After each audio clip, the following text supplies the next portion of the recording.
I'm Chris. Some of you will recognise me from the @RealAle and 140 Twitter feed. Some of you will possibly recognise me from guest reviewing on the Real Ale Guide, which is on YouTube, and there's far more videos than me and it's well worth watching. Simon from the Real Ale Guide has persuaded me to get into doing this, so it's my first go at reviewing a beer on YouTube, so be gentle. I've been sent something rather special by the Durham Brewery, by a nice lady called Elly, and I'll be sending her this review. This is the St. Cuthbert. It's the special India Pale Ale. It comes in at 6.5%. Looks pretty special, and apparently it is quite special. Simon didn't tell me what it tasted like. He just said it was great. So I'm going to give it a go. So I'm going to look at the bottle. What does it tell us? It's bottle conditioned. Great. So there's live sediments in there, but I've been informed by the brewer that it's best to drink it within the first 6 months or so. Well, that's how she likes it anyway. Probably be fine after that. It goes up to 2013 anyway, it's the best before. It says it's a modern, strong and aromatic India Pale Ale with a pronounced citrus and orange notes, not too bitter, with a golden colour. Mixture of English, American and Czech hops, which develop into a clean, peachy bitterness. Right, well, I'm not going to muck around anymore. You see the bottle there.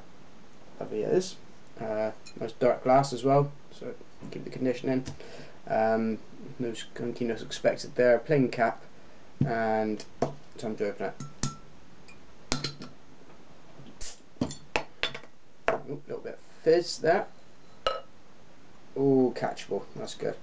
I have chilled this slightly, not too much, but I find that IPAs generally respond quite well with their flavours to that kind of treatment. So yeah, nice gentle pour on there. Oh, a bit bonkers at the end. There. So lovely, lovely, lovely. That's it all in there. So there's your pint. Looks good, doesn't it? Well, you can pick up the fruit in there, the citrus, just straight from the nose. That's pretty good.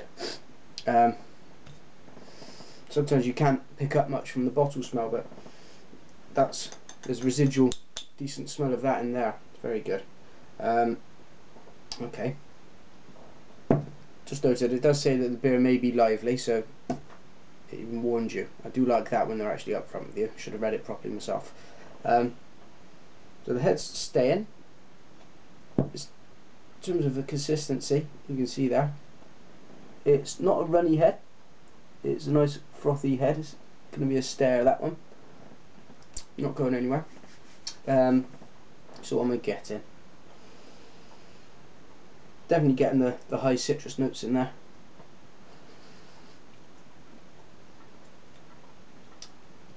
Good hops. Good hops. High hops.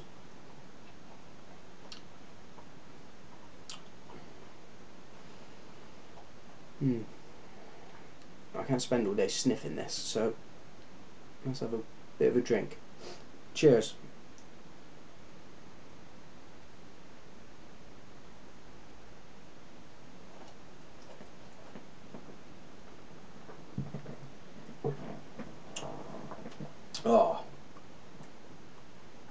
Oh yeah.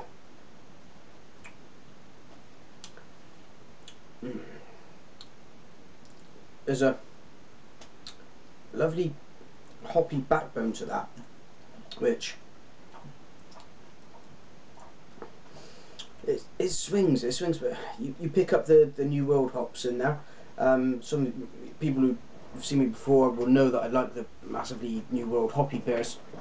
This somehow is, and it doubtless is down to the hops, picks up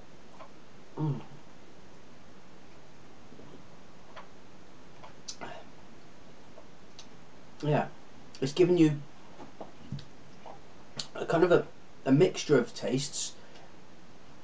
You've got an old world IPA in there, you know, maybe a hint of maybe something like the Sammy Smith's IPA, but nicer. But you've also got another hint of something bonkers, like like a Kipling, something like that. But I can't quite place, so I'm just going to have another go on this.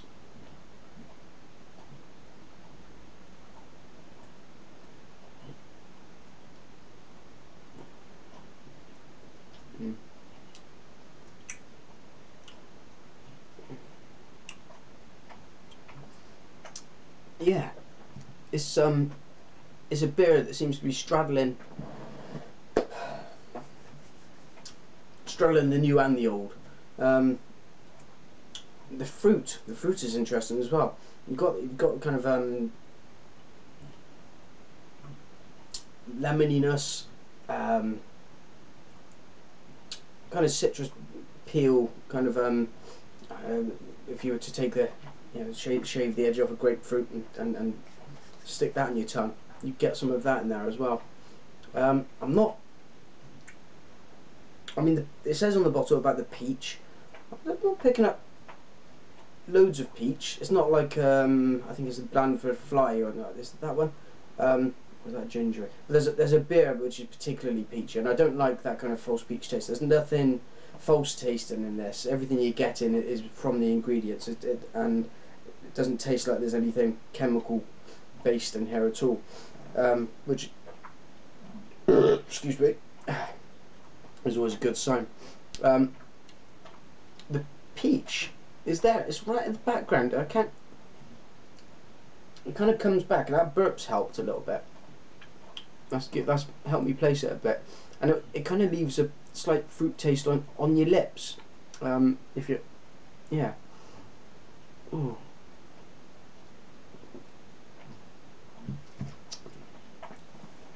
Right. There's a kind of a slight malty backbone in there as well. This is a beer that's straddling a couple of different things.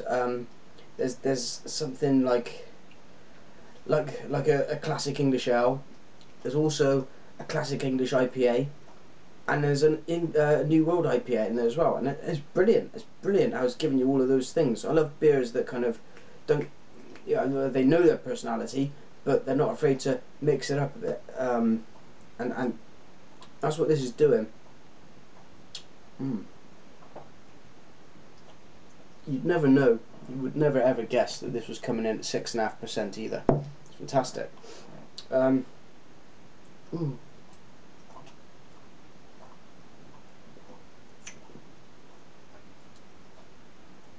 There's that peach. There is peach in there.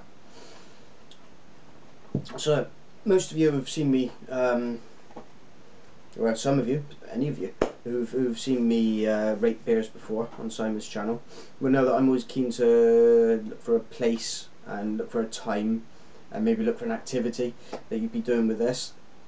This is probably too strong to be sessionable, or for me anyway. I don't think I could tuck more than a couple of these away without feeling a bit pissed. But then I only weigh not very much, I'm telling you. People may have bigger capacities, and maybe 3 or 4 would be fitting, but